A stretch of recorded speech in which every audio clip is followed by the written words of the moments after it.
Hello বন্ধুরা, আজ অনেক দিন পর আমি মণিদীপা চলে এসেছি তোমাদের সাথে আমাদের অ্যানিভার্সারি ব্লগ নিয়ে। আমাদের অ্যানিভার্সারি ছিল 22 এপ্রিল। তো সেদিনকে আমরা একটুখানি নিজেদের মতন করে ছোট্ট করে সেলিব্রেশন করেছিলাম। তো তারই কিছু কিছু অংশ তোমাদের সাথে তুলে ধরেছি। সকালবেলা পুজো টুজো করে চলে এসেছিলাম ছেলেকে স্কুলে ছেড়ে নিয়ে। এখন বাজে প্রায় তোমার দুপুর 2টো নাগাদ আমরা চলে গেছিলাম দুজনে মিলে ছেলেকে স্কুল থেকে আনার জন্য।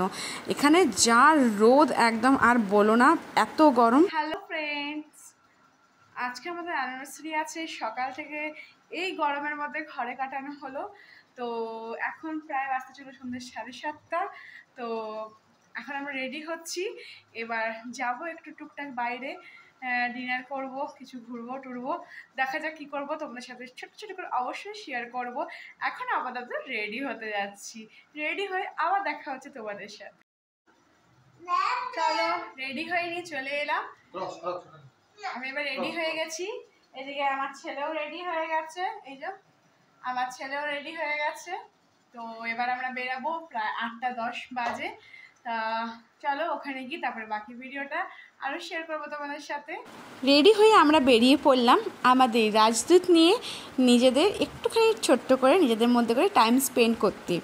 তো সারাটা দিন এখানে এতই রোদ থাকার কারণে, ছেলের স্কুল থাকার কারণে সারাটা দিন কোথাও বেরানো হয়ে ওঠেনি। তো সন্ধ্যাবেলা আমরা ঠিক রেডি হয়ে নিয়ে বেরিয়ে গেছিলাম, একটুখানি ঘুরলাম ফিরলাম, তারপরে একটু ডিনার করে এসেছিলাম। তো সবাইকে তোমরা নিজেদের অ্যানিভার্সারিগুলো কী করে সেলিব্রেশন করবে বা করো একটুখানি আমাকে অবশ্যই জানিও কমেন্টে। আগের বছর আমার মা বাবা এখানে ছিল বলে অনেক সুন্দর ধুমধাম করে বেশ ঘরে সবাই মিলে রান্না বান্না করে খাওয়া দাওয়া করা হয়েছিল। এই বছর একা একাই যেহেতু আছি, ওর জন্য নিজেদের মতন করে টাইম কাটানো হলো। তো কথা বলতে বলতে আমরা বেরিয়ে পড়েছিলাম একটুখানি। এটা আমাদের হচ্ছে মেন রোড। মেন রোডটা এখন কিন্তু বেশ জাঁকজমক হয়ে আছে, আর এতটা ভিড়। আই থিঙ্ক তোমাদের ওই বিয়ের মরশুমটা চলছে বৈশাখ মাসের বলে প্রচণ্ড কিন্তু বাজারে ভিড় আছে। তো একটুখানি বাজারটা আমরা ঘুরলাম, কিছু টুকটাক দরকার ছিল কেনাকাটা করলাম, কেনাকাটা করে নিয়ে আমরা চলে গেছিলাম আমাদের মোস্ট ফেমাস হাজারিবাগের জায়গা ঝিলে চলে গেছিলাম। ঝিলটা ঠান্ডার সময় যদিও অতটা ভালো লাগে না, কিন্তু এই গরমকালে ঝিলটা কিন্তু খুব সুন্দর লাগে। ঝিলে গিয়ে বসলে কিন্তু টাইমটা অটোমেটিকলি কেটে যায়, আর এত সুন্দর জলের ঠান্ডা ঠান্ডা হাওয়া দেয় না, ওখানে বসতে কিন্তু খুব ভালো লাগে। তো আমরা গেছিলাম ঝিলে পুরো আমাদের ঝিলটা এক রাউন্ড আমরা মারলাম, পুরো ঘুরে নিয়ে ওখানে কিছুক্ষণ আমরা বসেছিলাম।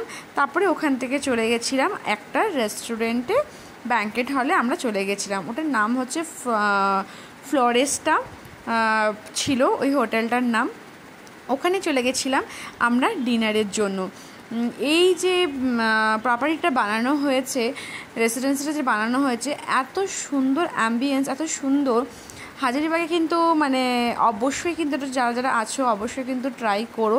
হাজারিবাগের অনেকে আছে এখানে আমার দেখেও, তারা কিন্তু অবশ্যই ট্রাই করো। আমার পার্সোনালি খুব ভালো লেগেছে।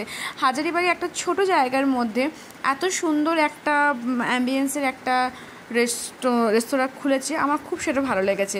আর ভেতরের যে সফিস্টিক ব্যাপারটা, কালার কম্বিনেশন আমার প্রচণ্ড ভালো লেগেছে। আর ওখানকার ওয়েটারদের বিহেভিয়ার, সার্ভিস আমার খুব ভালো লেগেছে পার্সোনালি। ওখানে আরেকজনের অ্যানিভার্সারি সেলিব্রেশন হচ্ছিল, তো আমরাও সেখানে বসে পড়েছিলাম। আর আমার তো ছেলে গিয়ে নিয়ে একদম বদমাশি শুরু করে দিয়েছিল, নিজের মতে স্পুন দিয়ে খেলা টেলা দিয়ে। ওখানে আমাদের কম্পালমেন্টারিতে দিয়েছিল এই ফ্রেঞ্চ ফ্রাইসটা, যেটা তোমার ওই চিপসের মতন যেটা হয়, যেটা আমরা পিওর বাংলাতে বলি ব্যাডমিন্টন চিপস। তো ওটা ওখানে আমাদের কম্পালসারি সবাইকে ওটা দেয় ওখানে। তো ওটা আমার ছেলে পুরো নিজে একলা খেয়েছিল। তারপরে আমরা নিয়ে নিয়েছিলাম চিকেন ললিপপ।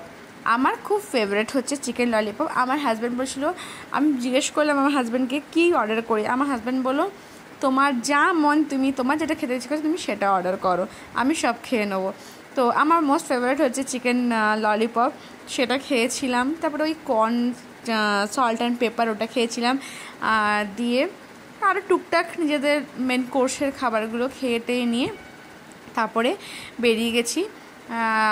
অনেকটাই প্রায় রাত হয়ে গেছিলো, 11:15 মতন প্রায় বেজে গেছিলো আমাদের খাওয়া দাওয়া কমপ্লিট করতে। দিয়ে খাওয়া দাওয়া কমপ্লিট করে নিয়ে আমরা ঘরে চলে এসেছিলাম। ঘরে এসে নিয়ে আমার ছেলে জেদ করেছিল কেক কাটবার জন্য, তো কেকও নিয়ে চলে এসেছিলাম। দিয়ে আমরা ঘরে এসে নিয়ে আমরা কেক কাটিং করেছিলাম। আমার শাশুড়ি মা আমাদেরকে কেক দিয়ে গিফট করেছিল, তো জন্য ঘরে এসে সবাইকার সামনেই কেকটা কাটা হয়েছিল। তো যেহেতু মঙ্গলবার আমার শাশুড়ি মা বাইরে কিছু খায় না, তো সেহেতু যাইনি বাইরে। আর আমরা ওয়েট করছিলাম শাশুড়ি মার জন্য, কারণ শাশুড়ি মা প্রত্যেক বছর আমাদের কেক এনে দেয়, তো কেক এনে দিয়েছিল সেরকমই। তারপরে আমরা কেক কাটাকাটি করলাম, দিয়ে এই খাওয়া দাওয়া হলো। আর প্রায় অনেকটা রাত হয়ে গেছিলো, 11টা 11:30 বেজে পার হয়ে গেছে, 11:30 কাছাকাছি হয়ে গেছিলো।